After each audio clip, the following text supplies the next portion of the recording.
Oke, nah yang pertama, nah jadi kita misalkan X-nya itu apa ya? Jadi X-nya itu adalah ya banyaknya kotak yang terjual ya. Jadi number of box sold. Ya, jadi berapa banyak kotak yang terjual atau berapa kotak sih yang terjual. Oke. Nah, kemudian dari soal diketahui fixed cost. Ya, fixed cost-nya itu 10.000. Nah, kemudian ada variable cost di sana. Jadi variable cost itu biaya yang bergantung pada banyaknya barang yang diproduksi. Oke, jadi di sana, nah di sana ada $5 ya per box. Oke, per box. Nah, maka dari sini kita bisa menentukan cost-nya. Jadi cost-nya itu adalah fixed cost ditambah variable cost. Itu 10.000 ditambah, nah variable cost karena per box, jadi ini kita tambahkan X ya. Oke. Nah, kemudian revenue. Ya, revenue itu kalau dijual harganya berapa ya per boxnya? Ya, di sana di soal kita ketahui revenue-nya itu $8 per box. Ya, jadi ada X-nya ya per box. Oke. Nah, agar break even, ya, agar balik modal, maka cost itu sama dengan revenue. Ya, jadi 10.000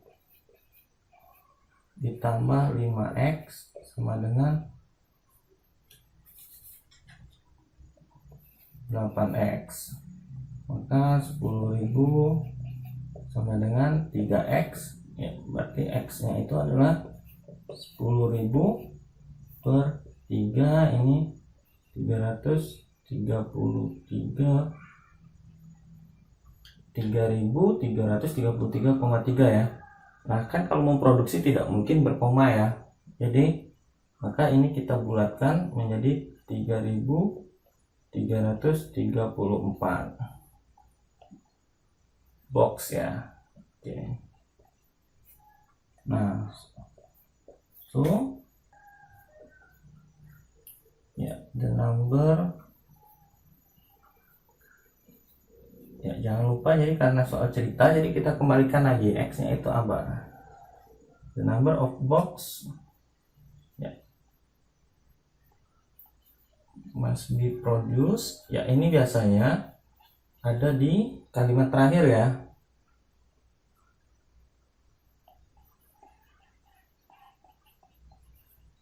Ya, banyaknya kotak yang harus diproduksi dan dijual agar balik modal. Ya, kita ambil ini ya, 3.334 kotak. Oke. Nah, untuk nomor 1 cukup sampai di sini. Jadi kita masuk soal kedua. Nah, di sana di soal tersebut ada 2 buah bank. Yang pertama itu adalah Midwest Bank. Kemudian yang kedua itu BFB ya. Oke. Nah, Midwest Bank itu menawarkan bunga ya tahun pertama itu sebesar 5% ya.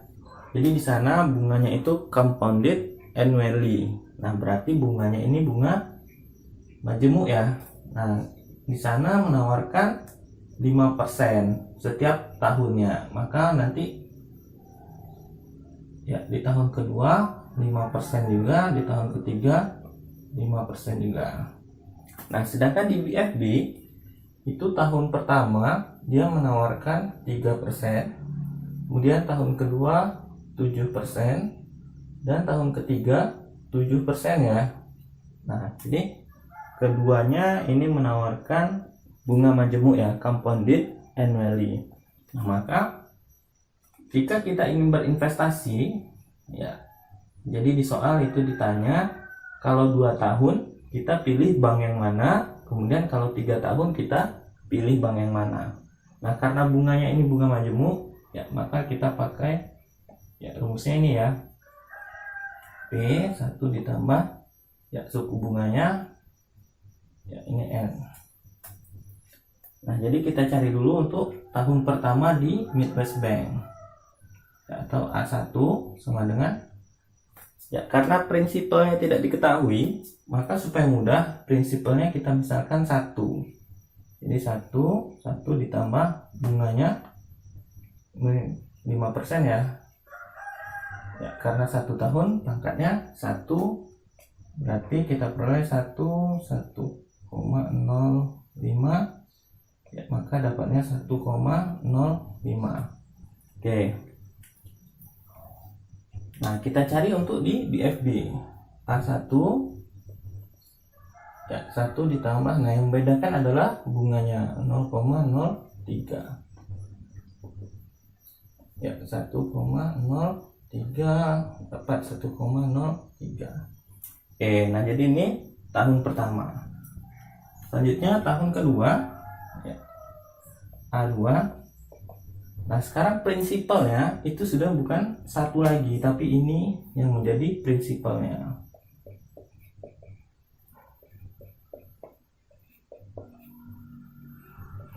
Nah, ini untuk tahun kedua. Jadi ini pada akhir tahun pertama dia segini uangnya, maka di akhir tahun kedua dia akan memperoleh 1,05, ya, sama dengan,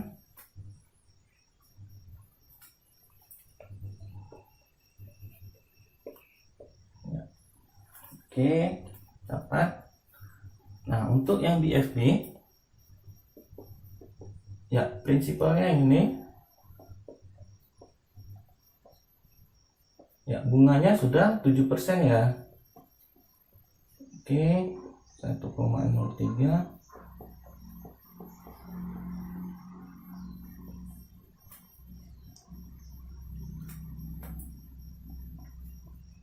Oke.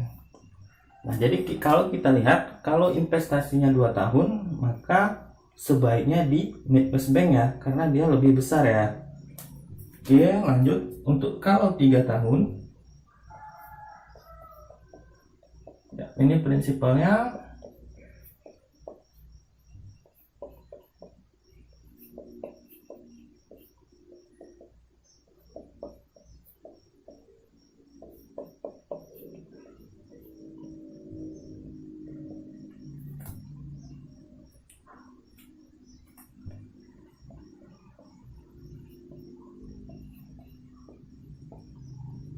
oke. Nah, sedangkan untuk yang BFB,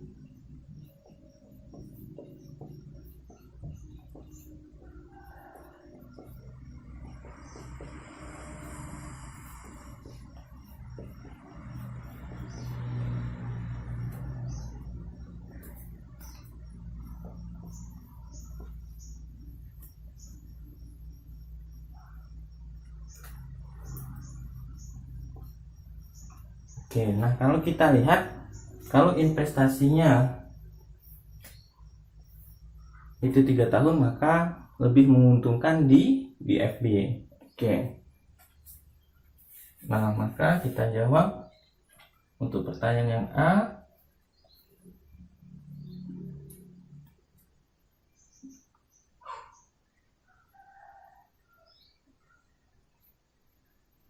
Yang A itu investasi 2 tahun. Ya, jadi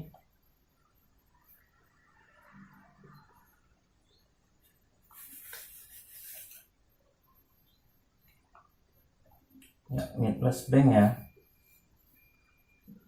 Midwest Bank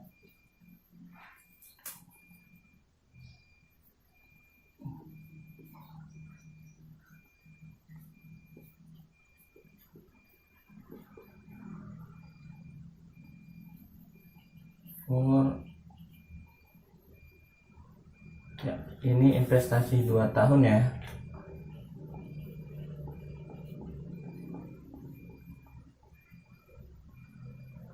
Oke.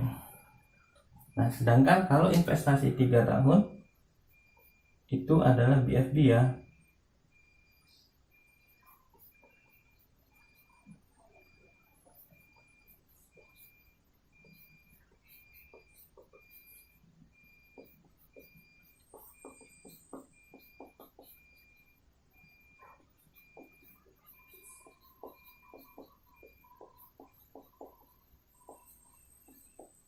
Oke. Nah, jadi ini solusi untuk nomor 2. Oke, kita lanjut ke soal nomor 3. Nah, jadi ada 2 bank investasi ya dengan modal awal atau ya prinsipalnya lah ya. Nah, itu adalah $20.000. Oke. Nah, dengan suku bunga diketahui itu 10% ya, compounded annually ya.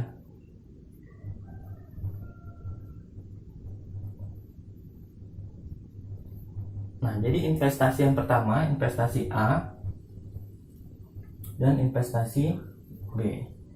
Tahun pertama ya, investasi A itu menawarkan pengembalian uang sebesar 6.000 ya. Kemudian tahun kedua itu 3.000, tahun ketiga 9.000, kemudian tahun keempat 8.000. Nah, ini kalau kita totalkan, ini katanya totalnya itu adalah ya 26.000 ya. Oke. Nah, sedangkan investasi B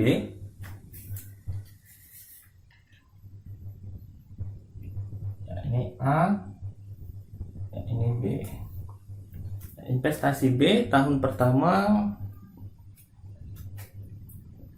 menawarkan uang. Oke, kemudian tahun kedua itu 6.000,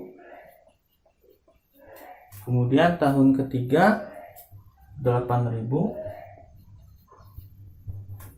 tahun keempat 1.000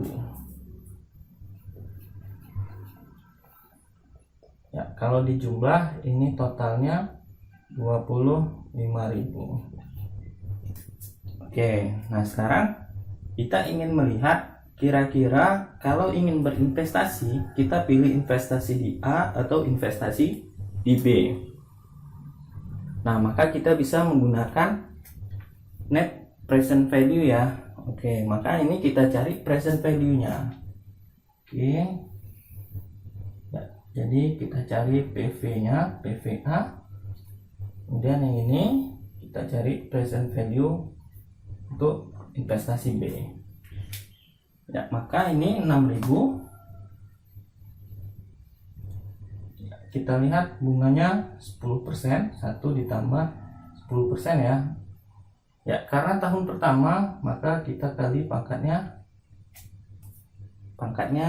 negatif 1 ya. Oke, maka kita dapatkan ini adalah 54,545. Oke. Ya, ini tahun pertama. Kita cari untuk tahun kedua. 3.000, 1 ditambah 0,1. Karena tahun kedua maka pangkatnya min 2. Oke. Sama dengan 2479,339. Oke, untuk tahun ketiga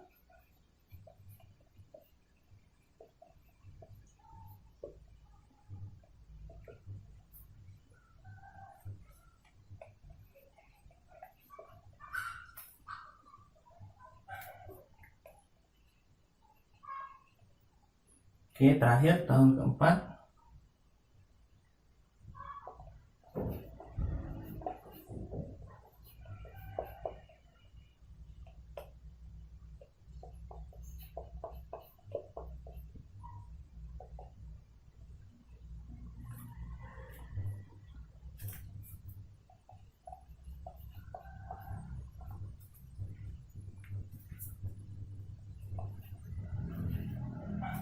Ya, jadi kita sudah mencari present value dari tiap tahunnya ya untuk yang A ya. Maka present value-nya itu kita totalkan.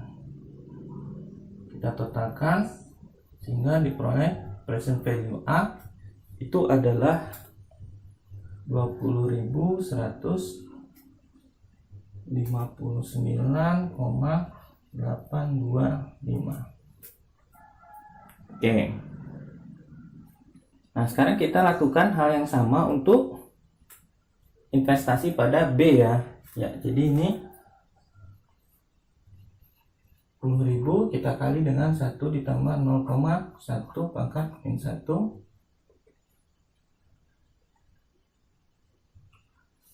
Ya, ini diperoleh. Oke, yang ini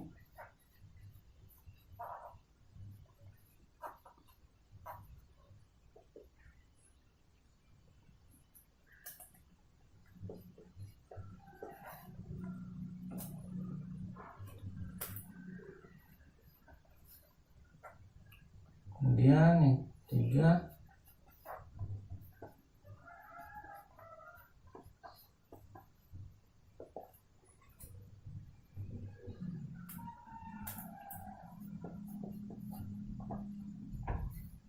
ya, terakhir 1.000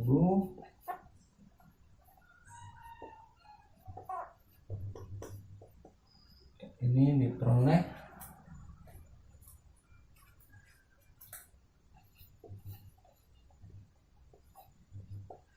Nah, maka kita jumlahkan juga. Jadi PVB ini diperoleh 20.943,118.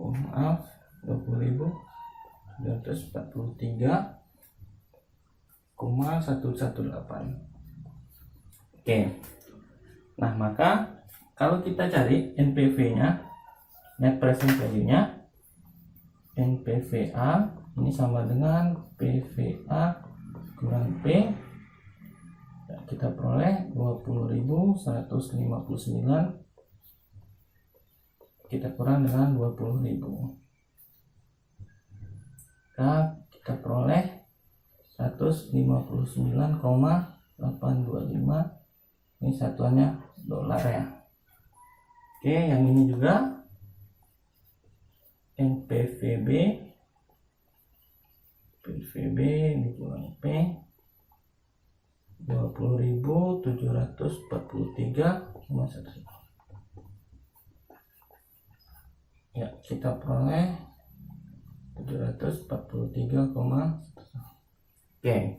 Nah, kalau kita lihat maka present value-nya atau NPV-nya yang paling besar itu adalah investasi di B. Nah, maka kita akan memilih investasi di B. So,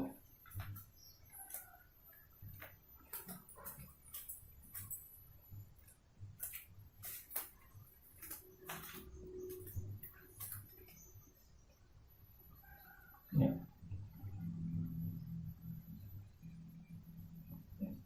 The investment in B will be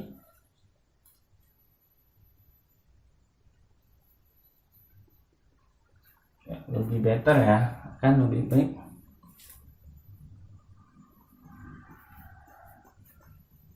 Ya, keuntungannya.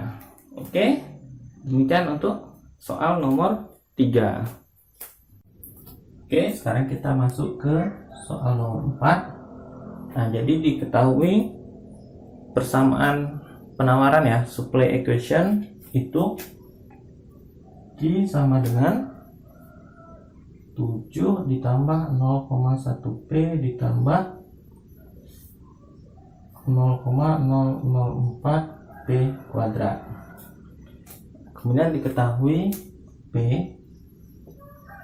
price-nya itu adalah 80 ya. Yang ditanya yang A itu kita tentukan elastisitasnya seperti apa ya, atau E nya seperti apa. E-nya seperti apa. Kemudian yang B, ya, jadi kalau price-nya itu naik 5%, kira-kira supply-nya gimana? Oke. Nah, jadi kita selesaikan dulu untuk yang A. Nah, jadi kita tahu untuk mencari elastisitas itu adalah P per Q kita kali dengan Q per dP. Oke, P-nya sudah ada 80. Sekarang kita tinggal cari Q-nya dulu ya. Oke, berarti kita masukkan P ke sini. Di Q sama dengan 7 ditambah 0,1 kali 80 ditambah 0,004 80 kuadrat. Nah, kita dapat Q-nya 40,6. Oke, nah sudah dapat P sudah, Q sudah, ya kita tinggal cari yang dQ per dP. Nah, maka ini kita turunkan terhadap P ya. Ya, jadi dQ per dP itu sama dengan, ini kita turunkan berarti 0, berarti tinggal 0,1 ditambah, ini pindah ke sini berarti 0,008 P. Oke. Nah, kita masukkan P-nya 0,1 ditambah 0,008, P-nya itu 80. Oke.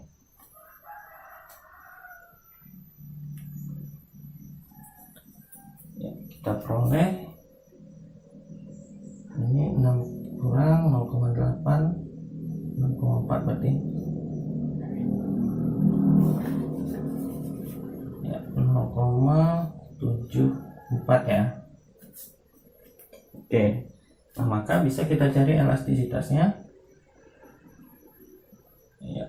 P nya kita masukkan 80 per Q nya 40,6 ya, kita kali dengan 0,74, maka kita peroleh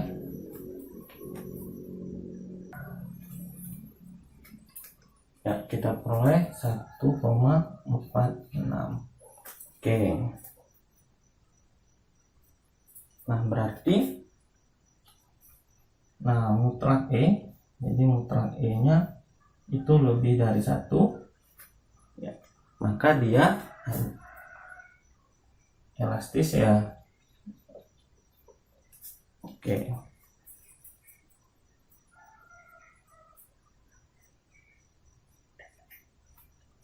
Oke, nah sekarang kita lanjut ke yang B ya, jadi E ya, jadi percentage change ya, in supply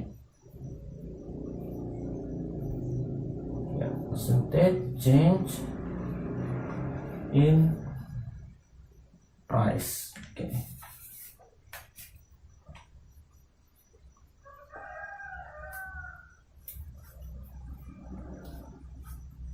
Oke, nah sekarang kita masukkan E nya itu 1,46 ya, percentage change in supply. Nah, jadi karena di sini naik 5%, berarti dia tetap positif ya, jadi 5%, maka kita peroleh percentage change in supply ya, tinggal kita kali saja 1,46 ya, dikali 5% ya, kita peroleh 30, 0, kemudian 5 kali 4 20, 23, 27. Oke, 7,3% ya. Oke, nah maka kita peroleh, so if the price rise 5%, then ya. Nah, karena dia positif berarti positif juga ya. Then the supply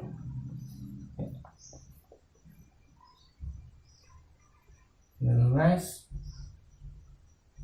Oke, 7, oke. Nah, jadi ini dia untuk soal nomor 4. Oke, nah sekarang kita lanjut ke soal nomor 5. Nah, jadi di sana diketahui supply equation. Nah, kali ini yang diketahui P-nya. Jadi P sama dengan 7 ditambah 2Q kuadrat. Kemudian price-nya itu 100. Ya. Yang ditanya yang pertama itu elasticity-nya gimana. Kemudian yang B, kalau price-nya itu naik 7%, kira-kira supply-nya gimana? Oke. Nah, kita selesaikan dulu ya. Jadi tadi elastisitas itu adalah P per Q dikali dQ per dP. Nah, kalau kita lihat di sini adalah persamaannya P ya, bukan dalam Q sama dengan. Nah, maka ini ya, jadi ini kita turunkan terhadap Q. Maka dP per dQ sama dengan ya, tinggal 4Q ya. Nah, maka untuk mencari dQ per dP ini adalah 1 per dP per dQ. Nah, jadi diperoleh 1 per 4Q ya, sama dengan 1 per ya, Q-nya, oh ya, Q-nya belum kita cari ya. Oke, di sini dulu nggak apa-apa. Nah, kemudian kita cari ya, kita masukkan P-nya itu 100 sama dengan 7 ditambah 2Q kuadrat. 2Q kuadrat sama dengan ya, 93. Ya, Q kuadrat sama dengan 46,5. Maka diperoleh Q-nya itu sama dengan 6,82. Oke.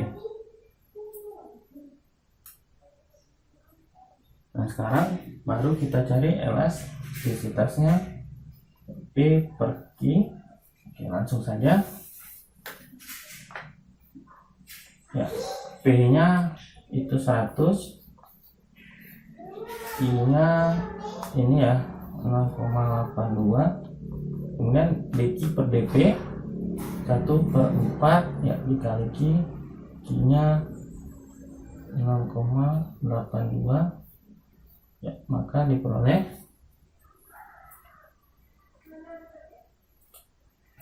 ya 0,537. Oke, nah jadi mutlak 0,537 itu kurang dari 1, maka dia dikatakan inelastic. Oke. Nah, sekarang kita cari untuk yang B ya. Jadi E sama dengan ya, percentage change in supply ya, dibagi dengan percentage change in price. Oke, nah kita peroleh E nya 0,537 sama dengan ya, change in supply ya, price nya itu naik ya. Oke, naik berarti positif 1%. Nah, maka kita peroleh percentage change in supply nya itu sama dengan ya, ini tinggal kita kali 0,537 kita kali dengan 7% ya, diperoleh ya, 3,759%. Oke. So if the price rise 7%, then the supply will rise.